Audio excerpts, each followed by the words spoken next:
Mucho se ha investigado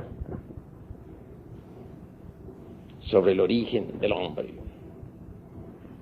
y en realidad de verdad solo hipótesis es lo que han elaborado los antropólogos materialistas de esta edad decadente y tenebrosa. Si le preguntásemos nosotros a los señores de la antropología materialista cuál fue la fecha y el modo exacto como surgió el primer hombre, no sabrían ciertamente darnos una respuesta exacta.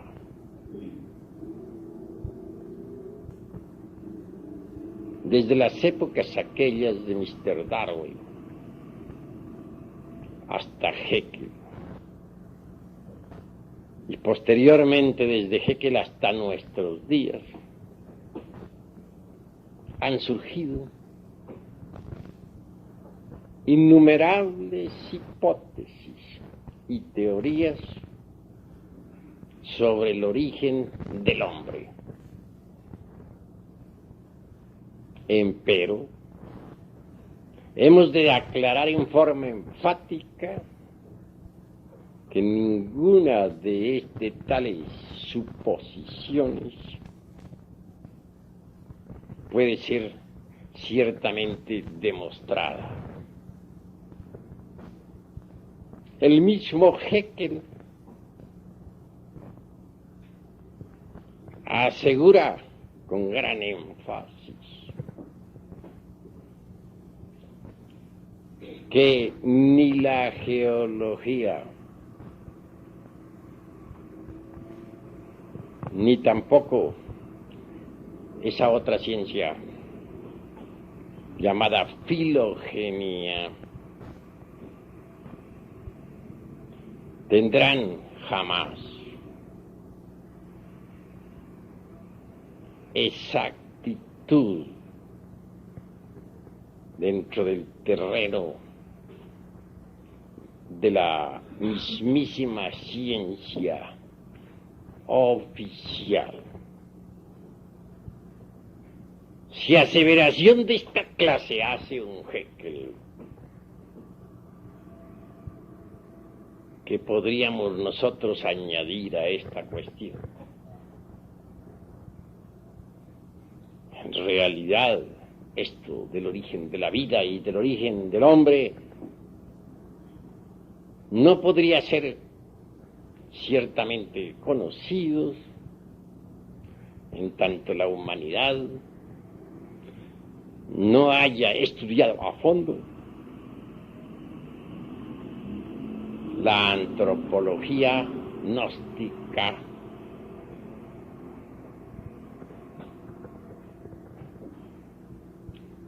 ¿Qué nos dicen los protistas materialistas? ¿Qué afirman ellos con tanta arrogancia? ¿Qué es lo que suponen sobre el origen de la vida y de la psiquis humana?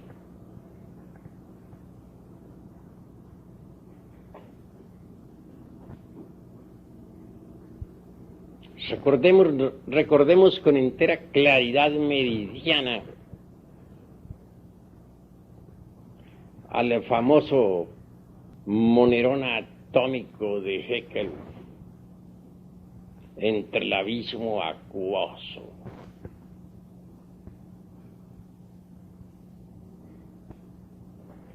Complejo átomo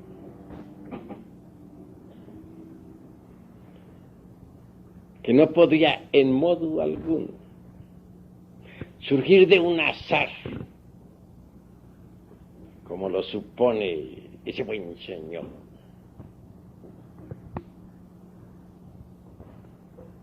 Ignorante en el fondo, aunque alabado por muchos y muchísimos ingleses. Hizo gran daño a la humanidad con sus famosas teorías. Solo diríamos, parodiando a Job,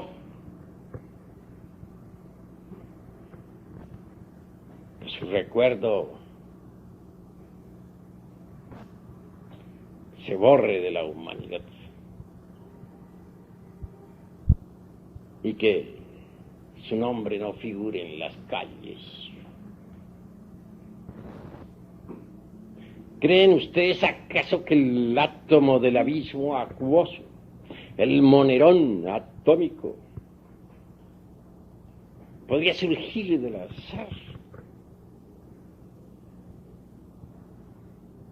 Si para construir una bomba atómica se necesita de la inteligencia de los científicos,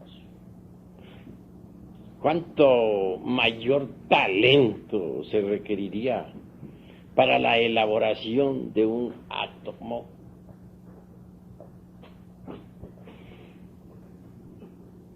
Si negáramos los principios inteligentes a la naturaleza, la mecánica dejaría de existir, porque no es posible la existencia de la mecánica sin mecánicos. Si alguien considerase posible la existencia de cualquier máquina sin autor, me gustaría que lo demostrara y que pusiese los elementos químicos sobre el tapete del laboratorio para que surgiera un radio, un automóvil, o simplemente una célula orgánica. Creo que ya don Alfonso Herrera, el autor de la plasmogenía, logró fabricar la célula artificial, mas esta siempre fue una célula muerta, que jamás tuvo vida.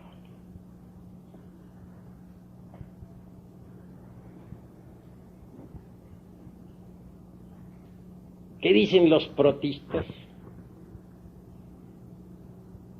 Que la conciencia, el ser, alma o espíritu, simplemente los principios psíquicos, no son más que evoluciones moleculares del protoplasma a través de los siglos.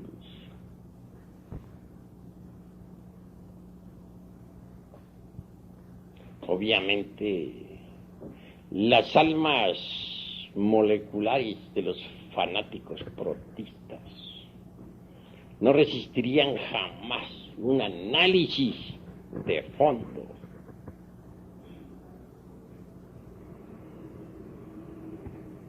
La célula alma, el batibius gelatinoso del famoso Haeckel, del cual surgiera toda especie orgánica, está buena como para un Molière y sus caricaturas.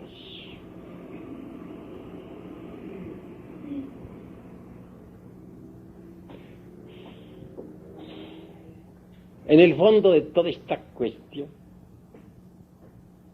y tras de tanta teoría mecanicista y evolutista,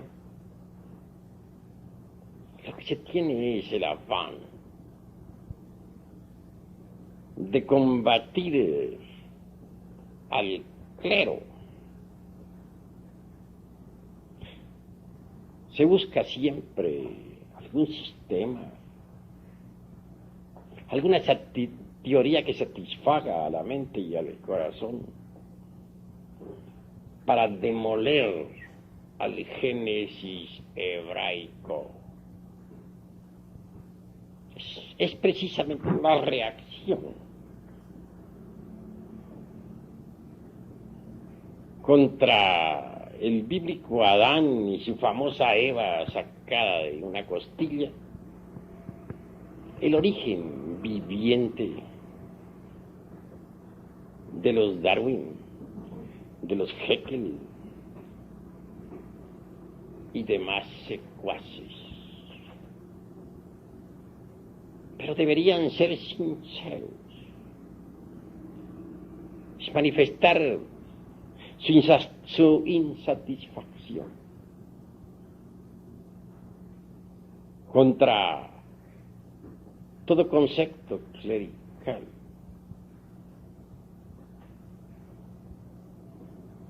No está bien que por reacción simple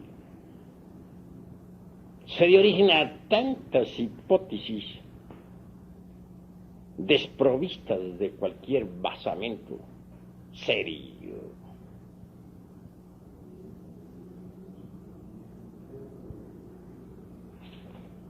¿Qué nos dice Mr. Darwin sobre la cuestión esa del mono catirrino?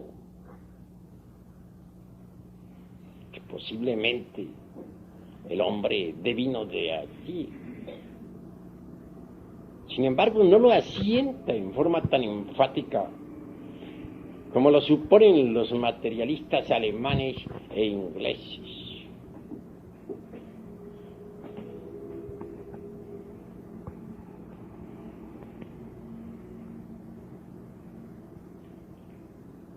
Mr. Darwin, en realidad, de verdad, dentro de su sistema, puso ciertos fundamentos que vienen a desvirtuar y hasta a aniquilar absolutamente la supuesta procedencia humana del mono, aunque éste sea el catarrino o catirrino.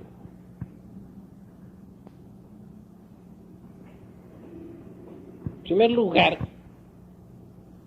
como ya lo demostró Huxley, el esqueleto del hombre es completamente distinto en su construcción al esqueleto del mono. No dudo que haya ciertas semejanzas entre el antropoide y el pobre animal intelectual equivocadamente llamada hombre, mas no exactitud definitiva o definitizante en esta cuestión. El esqueleto del antropoide es trepacista. Está hecho para trepar. Así lo indica la elasticidad y construcción de su sistema óseo. En cambio, el esqueleto humano está hecho para caminar. Son dos construcciones óseas diferentes.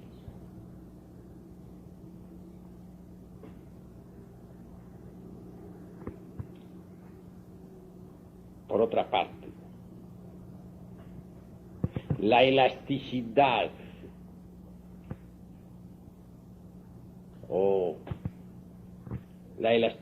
y también el eje, dijéramos, el eje craneal del antropoide y también del ser humano son completamente diferentes. Y esto nos deja pensando muy seriamente.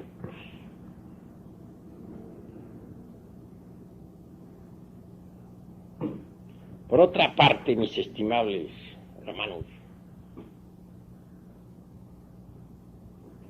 bien se ha dicho, con entera claridad meridiana, por los mismísimos antropólogos materialistas, que un ser organizado. En modo alguno podría venir de otro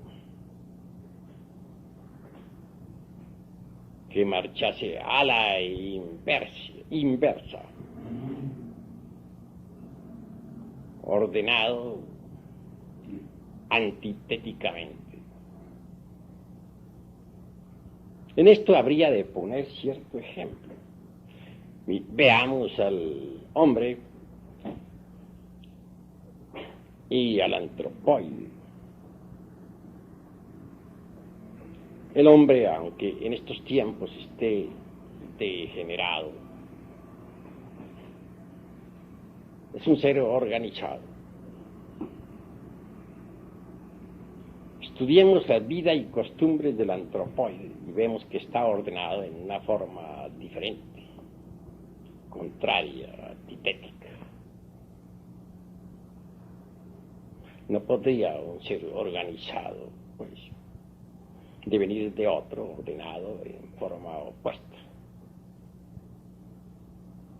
Y esto lo afirman siempre, muy severamente, las mismísimas escuelas materialistas.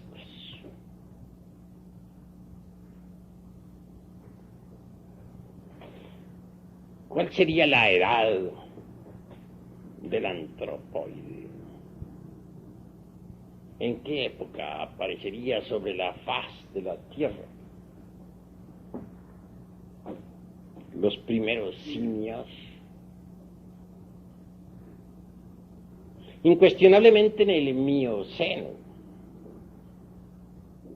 ¿Quién podría negarlo?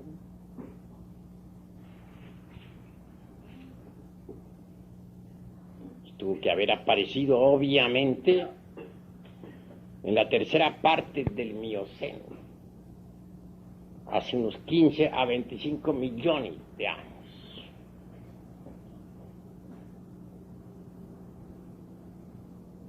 ¿Por qué hubieron de aparecer sobre la faz de la Tierra los antropoides?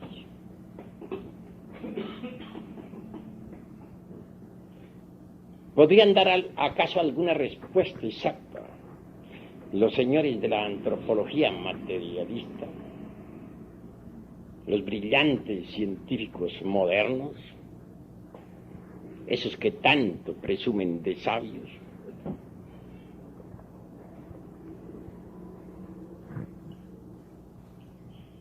Es obvio que no. Además, el Mioceno en modo alguno estuvo ubicado dentro de la famosa Pangea, tan sonada por la geología de tipo materialista.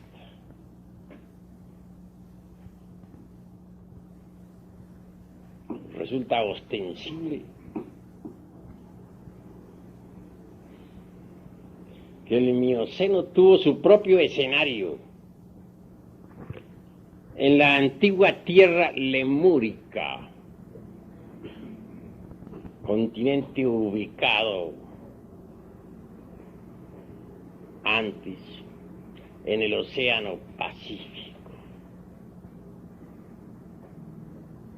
Restos de la Lemuria.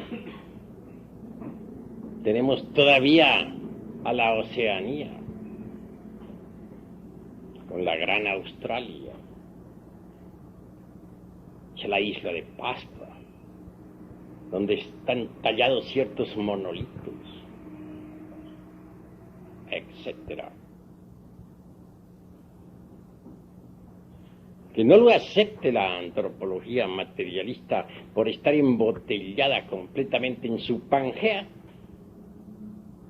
¿Qué importa a la ciencia y qué a nosotros?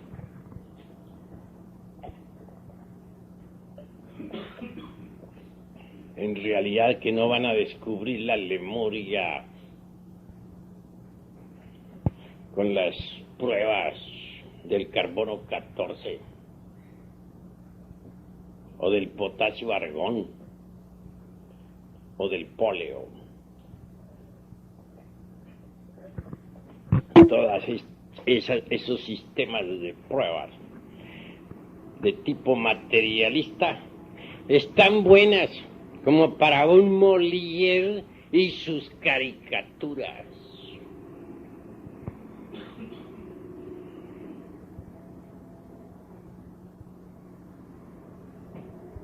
Por estos tiempos, después de las infinitas hipótesis de los Haeckel y de los Darwin y de los Huxley y todos sus secuaces, se sigue todavía entronizando a la teoría de la selección natural de las especies, otorgándosele nada menos que el poder de crear nuevas especies.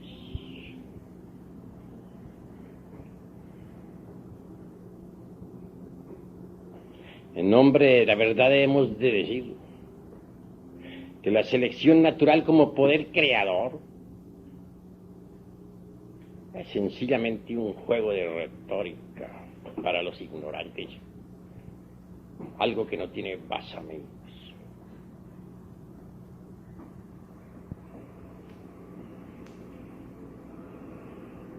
La selección, eso de que mediante la selección se logre crear nuevas especies, eso de que mediante la selección selectiva haya surgido el hombre,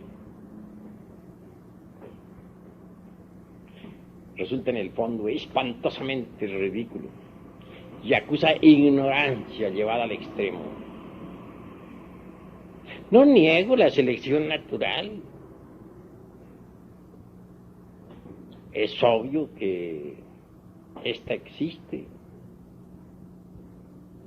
Pues no tiene el poder de crear nuevas especies. En realidad, de verdad, que lo que existe es la selección fisiológica, la selección de estructuras y la segregación de los más aptos. Eso es todo.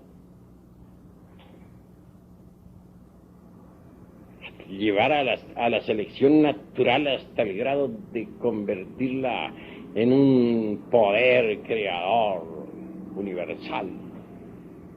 Ese es el colmo de los colmos. A ningún sabio verdadero se le ocurriría semejante tontería. Nunca se ha visto que mediante la selección natural surja alguna especie nueva. ¿Cuándo? ¿En qué época?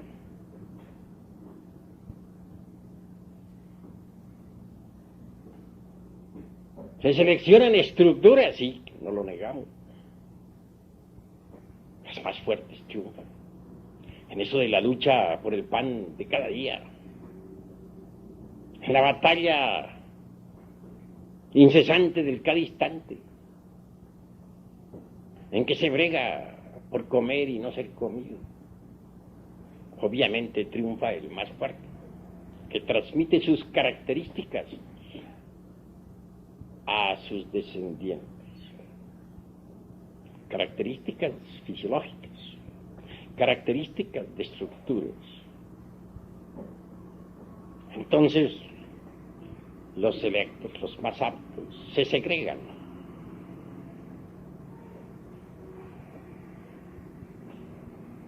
Y transmiten ellos a sus descendientes tales aptitudes.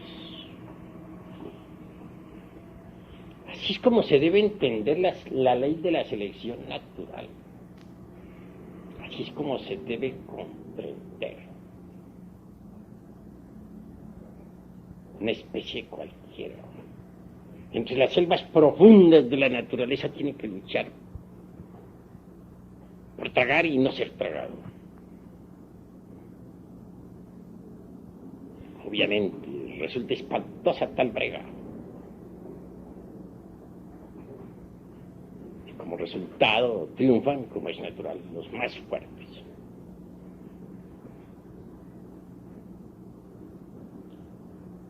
En el más fuerte hay estructuras maravillosas, características importantes, son transmitidas a su descendencia. Mas eso no implica cambio de figura.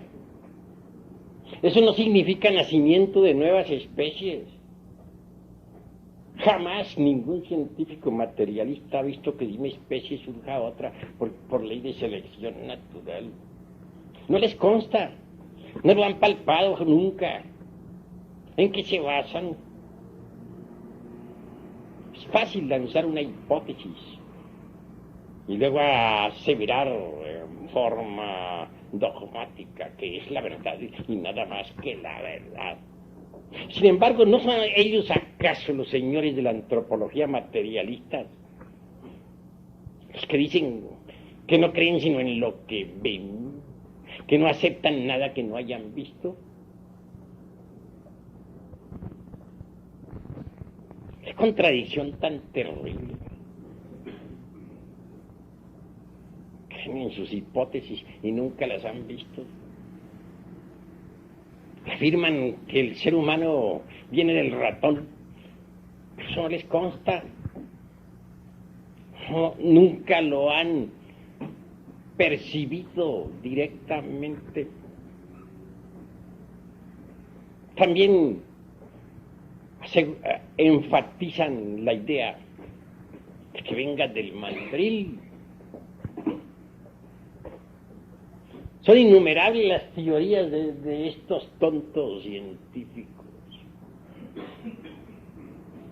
Absurdas afirmaciones de hechos que ellos jamás han visto. Nosotros los gnósticos no aceptamos supersticiones, y esas son supersticiones absurdas. Nosotros somos matemáticos en la investigación y exigentes en la expresión. No nos gustan tales fantasías. Queremos factos, hechos concretos y definitivos.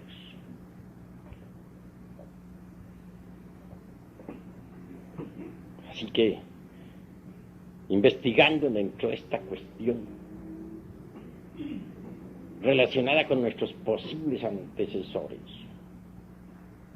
podemos evidenciar claramente el estado caótico en que se encuentra la ciencia materialista, el desorden total de sus mentes degeneradas y la falta de capacidad para la investigación. Esa es la cruda realidad de los hechos.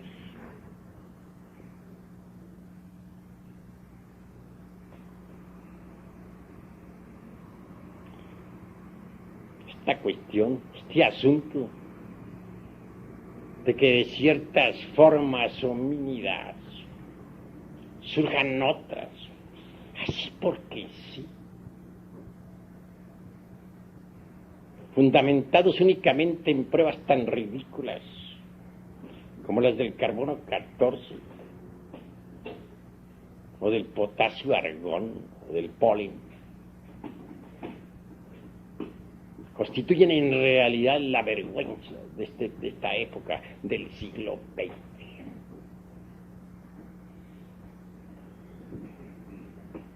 Nosotros, los gnósticos, antropólogos, tenemos sistemas diferentes para la investigación. Tenemos disciplinas especiales que nos permiten poner en actividad ciertas facultades latentes en el cerebro humano, ciertos sentidos de percepción completamente desconocidos para la antropología materialista. Que la naturaleza tenga memoria es lógico y un día se podrá demostrar. Ya comienzan a hacerse ensayos científicos modernos. Pronto las ondas luminosas del pasado, o las ondas sonoras, para hablar más claro, del pasado, podrán descomponerse en imágenes que serán perceptibles a través de ciertas pantallas. Y ya hay intentos científicos en ese asunto. Entonces podrán ver los televidentes del mundo entero el origen del hombre y la historia de la Tierra y de sus razas. Cuando llegue ese día, que no está tarde, el anticristo de la falsa ciencia, quiero decirles con entera sinceridad, el origen de la humanidad quedará al descubierto en estas conferencias. ¿Qué causas primarias y secundarias dieron origen a la humana especie? ¿Conocen acaso esto los antropólogos materialistas? Los mismos científicos, secuaces de Haeckel, saben muy bien que todo el pasado geológico y la filogenia materialista jamás llegarán a ser ciencia exacta. Así lo han afirmado, así lo han dicho. Entonces, ¿qué?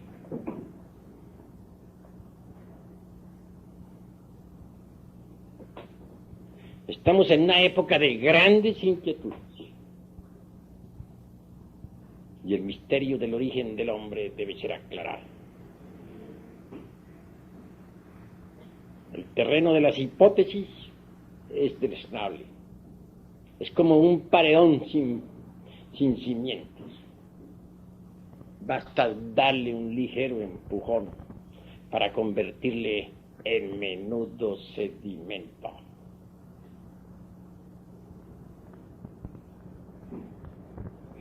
Lo más grave de la antropología materialista se manifiesta en ellos sabiamente.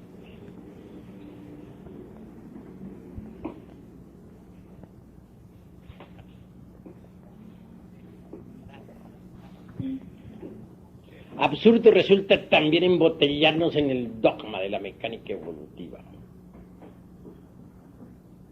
Si en la naturaleza existen los principios constructivos, incuestionablemente existen también los destructivos. Si hay evolución en las especies vivientes, existe también la involución. Hay evolución, por ejemplo, en el germen, que muere para que el tallo nazca. En la planta que crece,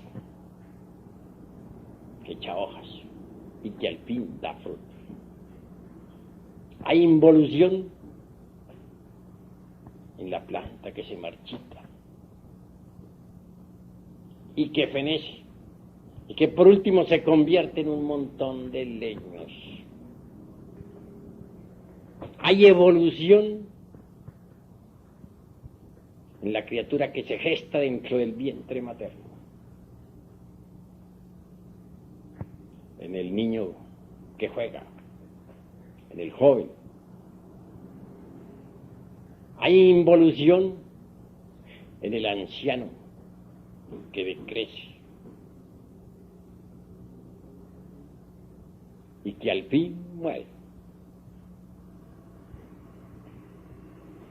Evolucionan los mundos cuando surgen del caos a la vida. Después involucionan cuando al fin se convierten en nuevas lunas. Así es que si consideramos la antropología exclusivamente a través de la mecánica evolutiva, estamos hablando en forma parcial caemos en el error. Mas si estudiamos la antropología también a la luz de la involución, entonces marchamos equilibradamente, porque evolución e involución constituyen el eje mecánico de toda la naturaleza. Así que considerar que la evolución es la única base de todo este gran mecanismo natural resulta absurdo en forma total. Tenemos que considerar la vida y la muerte, los tiempos de desarrollo y los tiempos de caducidad. Solo así marcharemos correctamente dentro de la dialéctica gnóstica en su forma integral. En modo alguno estamos dispuestos nosotros a quedar embotellados en el dogma materialista evolutivo. Tenemos que estudiar también los procesos involutivos de la antropología, o marchamos por el camino del error.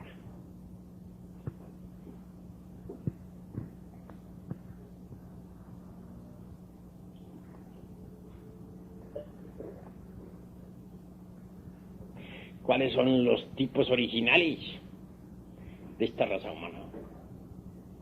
¿Quién los conoce? Nosotros tenemos métodos, sistemas científicos por medio de los cuales podemos ver, oír, tocar y palpar esos tipos originales.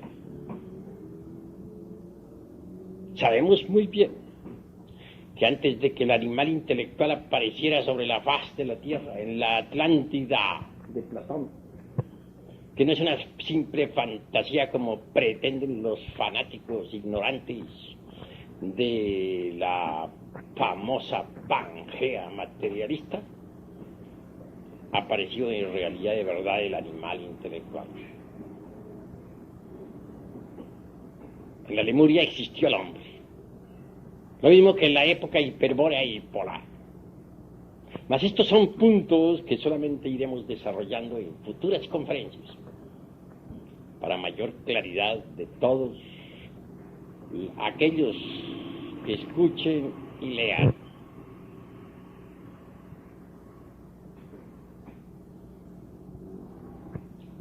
La Atlántida realmente existió. Fue un continente ubicado en el océano Atlántico. Restos de la Atlántida tenemos nosotros, el archipiélago de las Antillas, etc. Las Canarias también son vestigios de lo que fue la Atlántida. Y aún la misma España no es más que un pedazo de la antigua Atlántida.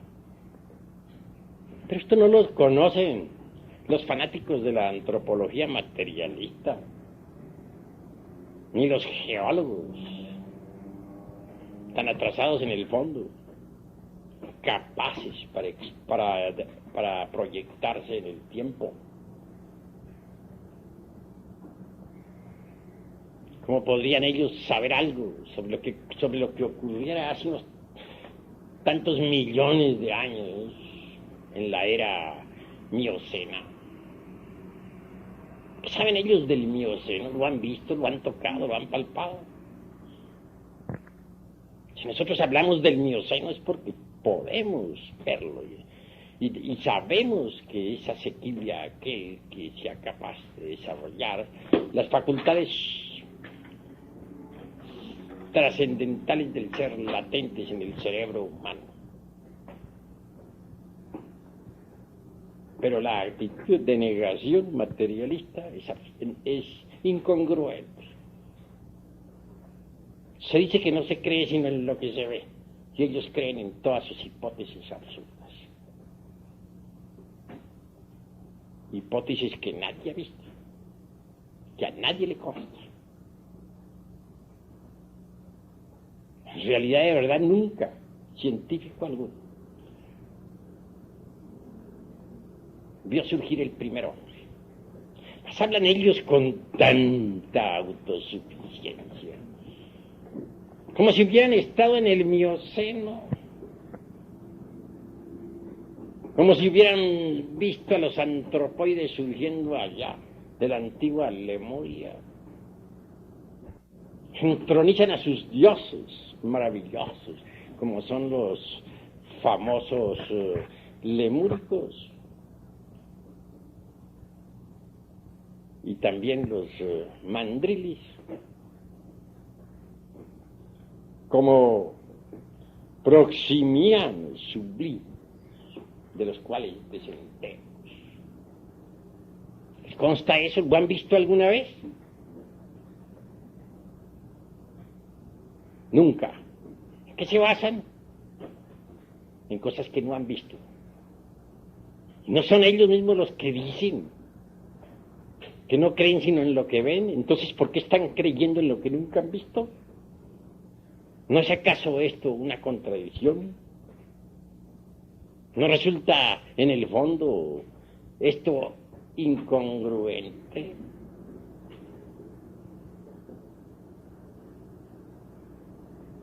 Bueno, hasta aquí mi conferencia de esta noche. Si hay alguna pregunta, pueden hacerla sin salirse exactamente de lo que estamos enseñando. A ver, pregúntenme.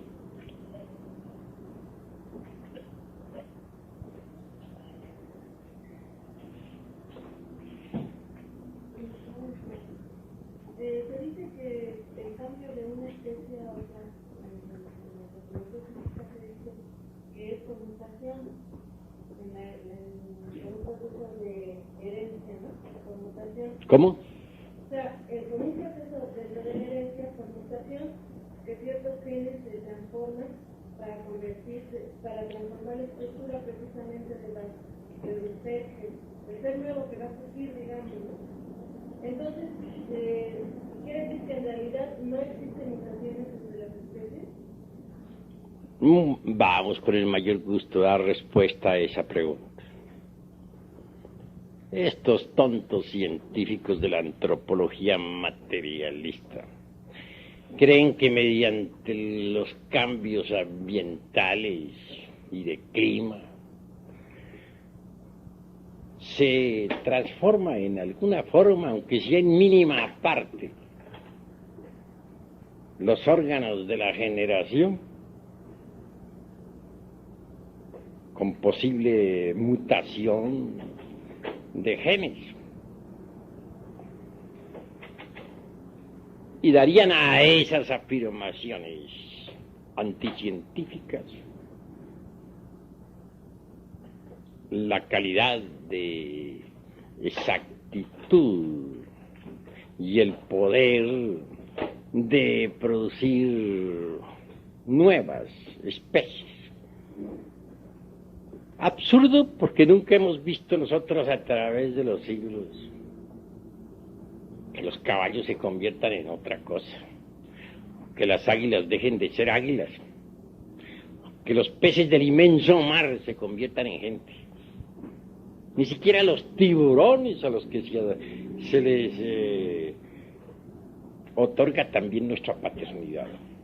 Pobres tiburones que ya siguen en el mar tranquilos mientras nosotros discutimos sobre ellos por aquí, en estas tierras. Podrían jamás cambiarse en cosa alguna que no fueran tiburones. ¿Aseverar lo contrario? Es creer en lo que no se ve. ¿No son ellos acaso los que están diciendo que no creen sino en lo que ven? Entonces, ¿por qué se contradicen? Que haya dos tipos de creación o dos clases de teorías para afirmar el origen del hombre. La una por vía, dijéramos, instantánea, como aquel muñequito del Génesis bíblico, en el cual Jehová sopla terriblemente, o que sea a través de la mecánica evolutiva. Pues es cuestión, dijéramos, de preocupaciones para los señores de la falsa ciencia. Porque en el fondo realmente la raza humana tiene su prototipo original. Y antes de que los famosos mamíferos aparecieran sobre la faz de la tierra, el hombre ya existía. Y esto lo iremos demostrando a través de nuestras sucesivas conferencias. Porque quiero que ustedes sepan que en estos estudios nos vamos a enfrascar durante varios años. Porque no se puede tener una preparación seria si no se conoce en realidad de verdad los principios científicos del gnosticismo universal. Es necesario estudiar la antropología en forma científica antes de que estudiemos las culturas.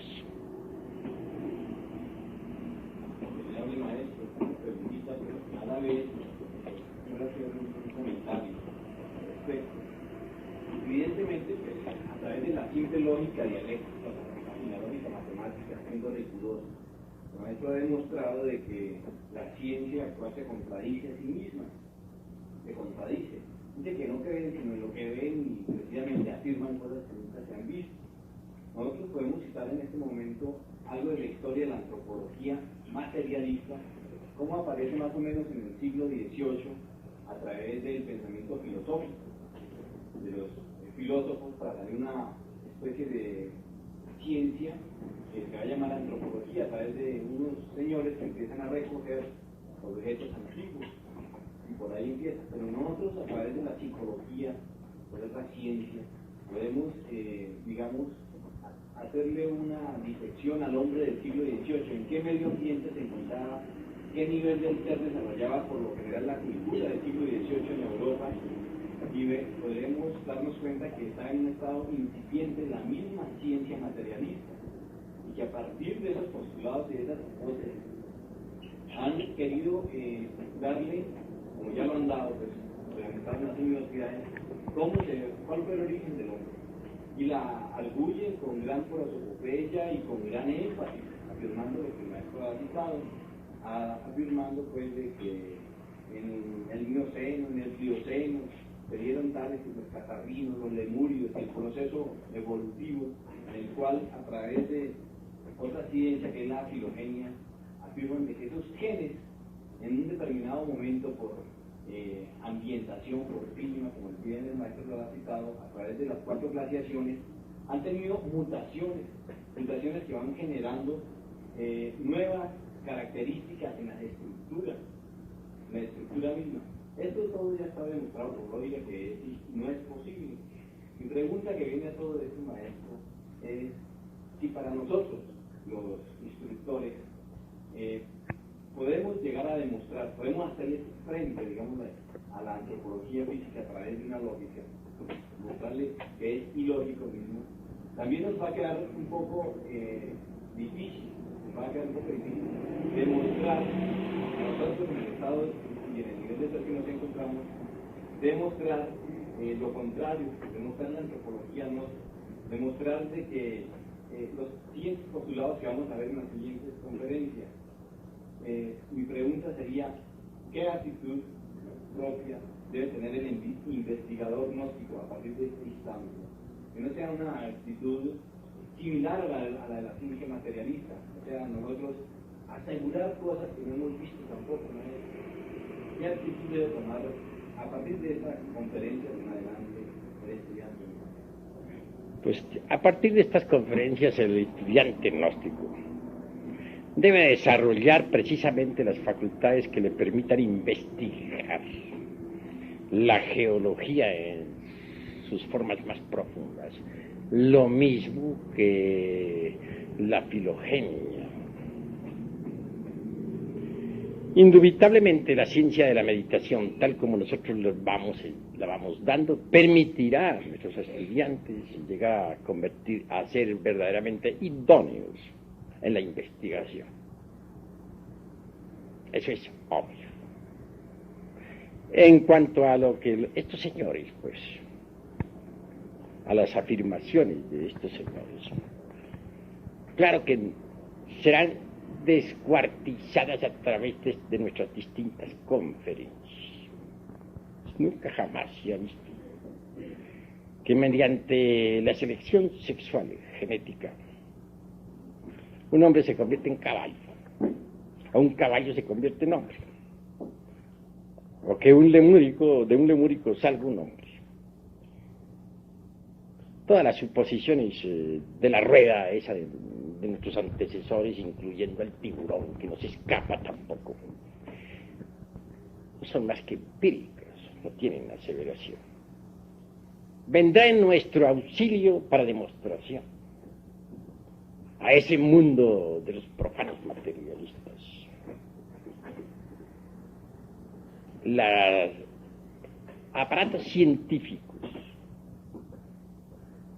mediante los cuales se podrá ver en la pantalla, como ya lo dije, la historia de la Tierra y de sus razas. Ya hay ensayos. Recordemos al cura Peregrini en Italia, que está descomponiendo en estos momentos los sonidos para transformarlos en imágenes. También hay algunos ensayos en los Estados Unidos. No demora el día en que los registros akáshicos de la naturaleza caigan en poder de la ciencia. Y entonces todo el mundo podrá ver la realidad en las pantallas. Como ya dije, el anticristo de la ciencia quedará ante el veredicto solemne de la conciencia pública, desnudo, en su crudo realismo, tal cual es. Mientras tanto, debemos nosotros despertar ese sentido maravilloso de la intuición prajna paramita a través de la meditación para investigar por sí mismos. Tenemos los aparatos de investigación adentro, aunque los materialistas no lo acepten. Desarrollemos, usemos esos aparatos inteligentemente. Obviamente que se hace necesario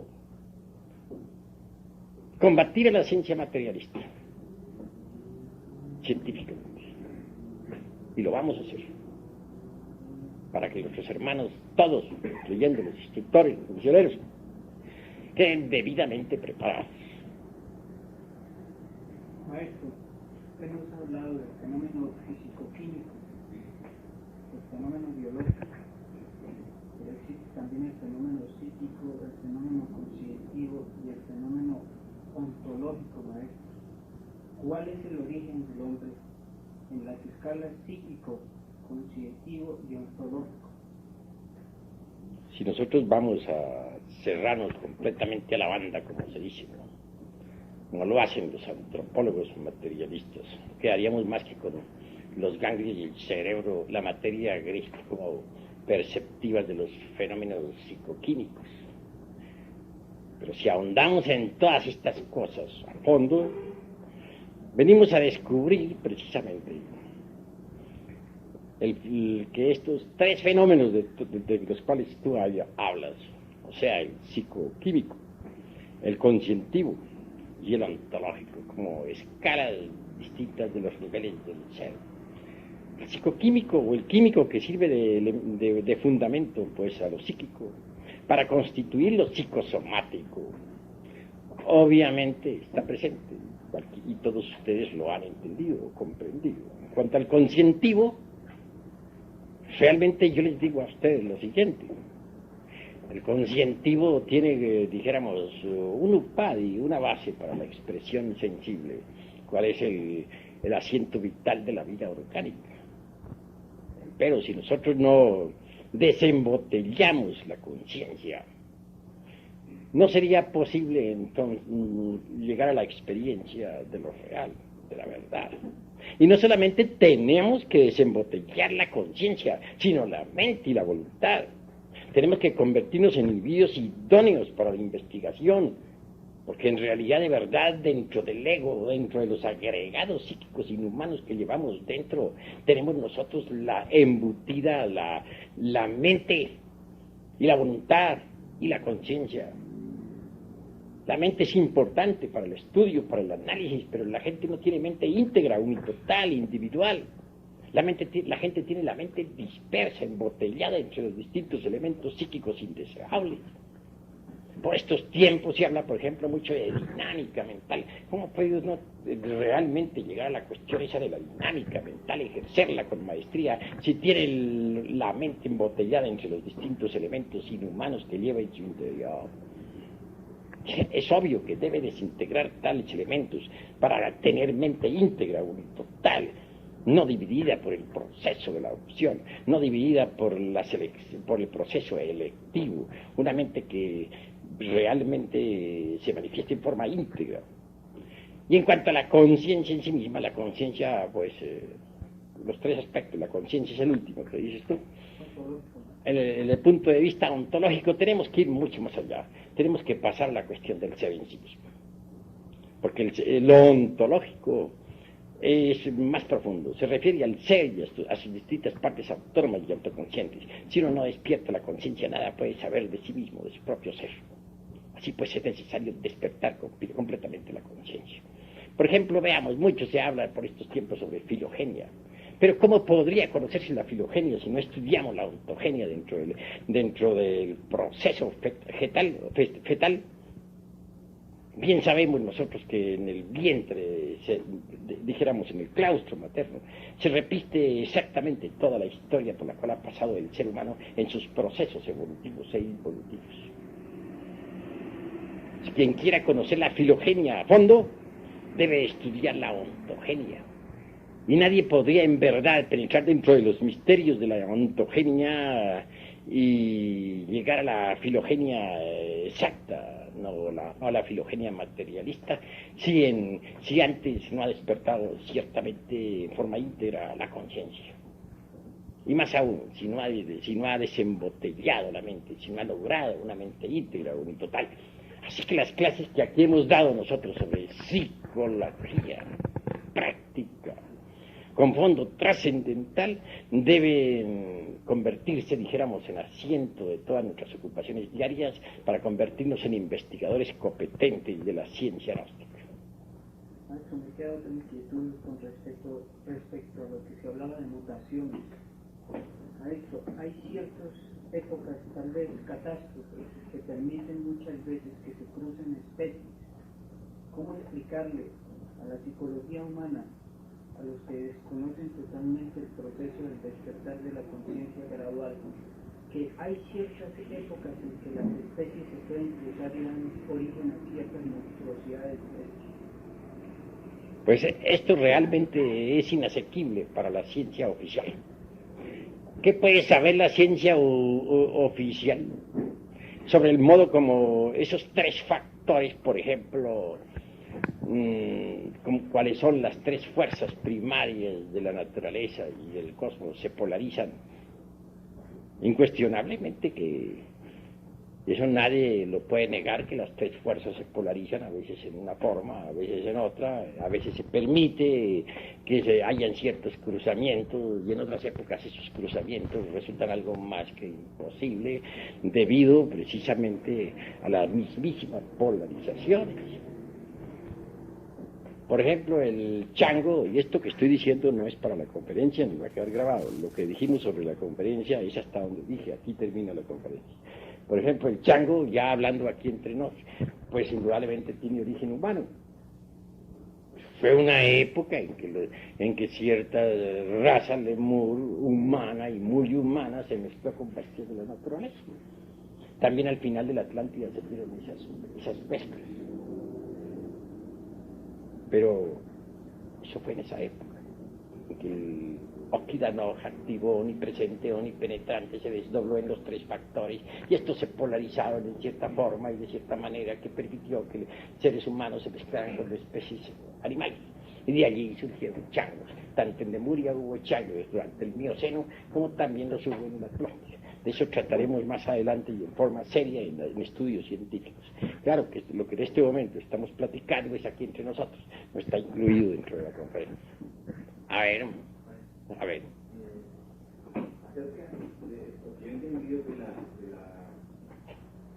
cuantificación de años atrás, geológica, o sea, la antropología se basa mucho en la geología para poder citar pues, el hombre antiguo en qué época apareció. Estos planteos de la geología también sabemos muy bien que es un riguroso estudio de observación sobre formaciones geológicas. A estas formaciones geológicas se han llamado, como bien sabemos todos, la era primaria, la secundaria, la terciaria y la cuaternaria en la cual estamos.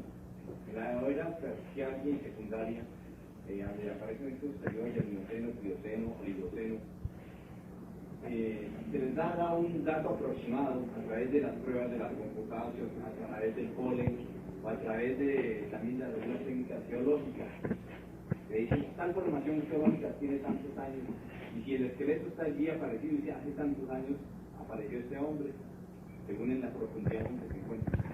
Esas formaciones en sí mismas sí corresponden a eso, a los años que pone la ciencia oficial. Bueno, la pregunta que tú me estás haciendo no está dentro de la conferencia de hoy. No, porque tenemos que ceñirnos estrictamente a lo que hemos enseñado hoy. Nada más, pero te la contesto con mucho gusto. Obviamente que esas clasificaciones son absurdas en un 100%. Que en realidad, de verdad, las eras que tú has citado tienen cada una de sus correspondientes escenarios. Hoy me limito solamente a decir que el Mioceno tuvo por escenario la Lemuria. Así pues, al citar nosotros eras, nos apartaremos totalmente durante estas conferencias, durante este ciclo de investigaciones y de estudio, de las concepciones cronológicas materialistas. Vamos a ceñirnos estrictamente a la antropología gnóstica. A ver. Meterlos en la antropología oficial, es que definitivamente la antropología oficial no acepta ni la Lemuria ni la Atlántida, ni siquiera habla de él. Entonces, y bueno, por lo que yo he llegado a comprender con una combinación de los dos estudios, es de que la antropología oficial trata de entender el origen del hombre, de la raza aria, nada más centrándose así, sin pensar en que hay lemúricos en Italia, Atlantes tampoco. Entonces creo que ahí hay una gran confusión también. No ignoramos eso. Pero ¿qué importa eso a la ciencia y que a nosotros? Ya he dicho, el que ríe de lo que desconoce está en el camino de ser idiota. Que vamos a quedar nosotros también embotellados dentro de la famosa Pangea materialista, o vamos acaso nosotros a combinar la antropología gnóstica con la antropología de los ignorantes materialistas, enemigos del eterno. Jamás.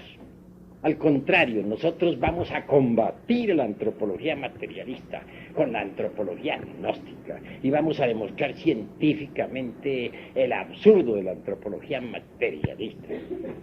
Ahora solamente me propongo, en realidad de verdad, prepararlos a ustedes para que queden lo suficientemente fuertes para la batalla. Dentro de algún tiempo, cuando estén preparados, en verdad retaremos públicamente la antropología materialista ante el veredicto solemne de la conciencia pública y científicamente los venceremos en el campo de batalla. Eso es todo. A ver. Perdone, maestro, que yo insisto en la misma pregunta, tal vez la gestioné mal. Yo digo que ya que vamos a combatir, ya que maestro, que vamos a combatir a la antropología científica en un tiempo con bases sólidas, la antropología física científica se basa, maestro, la base del hombre está en la tierra. O sea, los primeros estudios de antropología empiezan por la geología. Nosotros también debemos tener una claridad sobre la geología de este planeta, ¿no? La formación de este planeta. Ellos empiezan muy bien, nosotros sabemos que la antropología empieza explicando la formación del planeta. Después, explicando la aparición de la vida en el planeta y luego cómo la vida fue evolucionando ya de algas marinas a animales, a tiburones, así sucesivamente. ¿Cuál es? Mi pregunta volvía, esas eras geológicas existen, las vamos a ver nosotros. Vamos a tener también una base a través del planeta. ¿Cómo podría ocurrirles a ustedes que fuéramos todos nosotros a estudiar la antropología, excluyendo la geología? ¿Sería eso tan absurdo como querer que un drama se representara sin escenario, en el aire, así porque sí?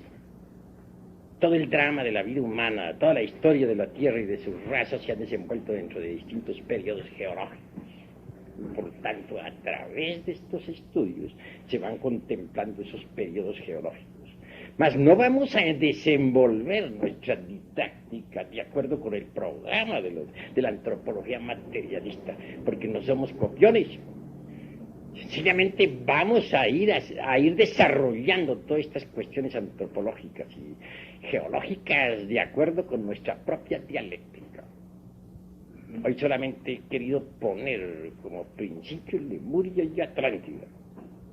Los estudios que habrán de procesarse a través de nuestras exposiciones antropológicas irán echando cada vez más y más luz sobre la cuestión geológica de Lemuria y Atlántida y en general sobre los distintos procesos geológicos de la Tierra a través de los millones de años que han transcurrido. Porque no, en modo alguno vamos a enseñar antropología excluyendo la geología y las distintas eras históricas. Eso sería absurdo. Así que se tenga en cuenta que nosotros no necesitamos tomar prestado nada de la geología, de la antropología materialista. Únicamente vamos a poner las cartas sobre la mesa y a demostrarle al mundo que la antropología materialista es falsa en un 100%. Eso es todo. A ver, hable. Quería referirme, venerable maestro, a algunas preguntas que se han hecho, que demuestran, pues, en el fondo quizás algo de temor a las confrontaciones futuras que se tengan, ¿no?, con los antropólogos científicos. Yo diría, venerable, que no puede ser antropólogo aquel que no se conoce a sí mismo. Por ahí podríamos nosotros empezar a confrontar a la antropología científica. Usted estudia al hombre, usted se conoce a sí mismo. Usted quiere hallar el origen de la vida está en usted mismo. Póngase un pedazo de carne, un sándwich, y se transforma en vida, investigue el origen de la vida en usted. ¿Para qué tiene que estar haciendo excavaciones para usted mismo? ¿No? Entonces nosotros realmente tenemos los métodos, la lógica trascendental, el conocimiento sublime que nos permitirá demostrar a los demás, no en base a simples lecturas, sino a investigaciones concretas. Ahora mi pregunta era la siguiente. Se ha hablado de la selección natural, de la lucha. Bueno, pero ¿cuál es tu pregunta? Primero me planteas algo, eso no es pregunta. No, pero yo... Voy a contestar primero, luego viene la segunda. Tenemos que ser exactos en todo. Indudablemente, mis queridos amigos, hermanos, pues conociéndose uno a sí mismo, conoce el universo, conoce la Tierra, conoce todo lo que es, pero a los geólogos, a los antropólogos materialistas no los vamos a convencer con ese razonamiento. Es exacto para nosotros, pero ellos no lo entienden ni lo aceptan. Así pues a ellos vamos a combatir con nuestra dialéctica científica. Y eso es todo. Ahora habla tú. Bueno, se hablaba de la selección natural, maestro. Entonces nosotros hemos venido observando que algunas especies han desaparecido. Entonces nuestra pregunta es, ¿las especies realmente desaparecen o se reabsorben en sus arquetipos primigenios para luego reaparecer en otra futura ocasión de acuerdo a los ciclos vitales de un planeta? Ya hablé sobre eso en un mensaje de Navidad anterior que ustedes conocieron. Hablé sobre los gérmenes de la vida. Entonces dije que esos gérmenes estaban contenidos aquí mismo en la naturaleza y que tienen sus tiempos de evolución y de involución. Una especie, por ejemplo, sale desde su estado germinal cuando es su tiempo, su hora, en el medio ambiente que le pertenece, etc. Entonces se le ve en evolución. Cuando las condiciones del medio ambiente cambian, entonces esa especie involuciona y al fin desaparece. Pero al desaparecer quedan sus gérmenes suspensos en la atmósfera, en la naturaleza. Si se crearan artificialmente condiciones similares a las que existieron en aquella época, esa especie volvería a aparecer y luego desaparecería otra vez al desaparecer esas condiciones. Así pues que las especies, las gérmenes, todo lo que es, ha sido y será, tiene sus tiempos de manifestación y sus tiempos de pralaya. Que con esta explicación, maestro, se le da un golpe, digámoslo así, fulminante a este aspecto de la creación por selección natural. Pues sí, los científicos materialistas tienen tan absurdos como suponer, por ejemplo, que las especies pueden tener cambios espontáneos, variaciones accidentales, Y sin embargo, ellos mismos han asentado el dogma de que estamos en un universo de fuerza, de materia y de necesidad. ¿No es acaso esto incongruente y absurdo? Bueno, hasta aquí.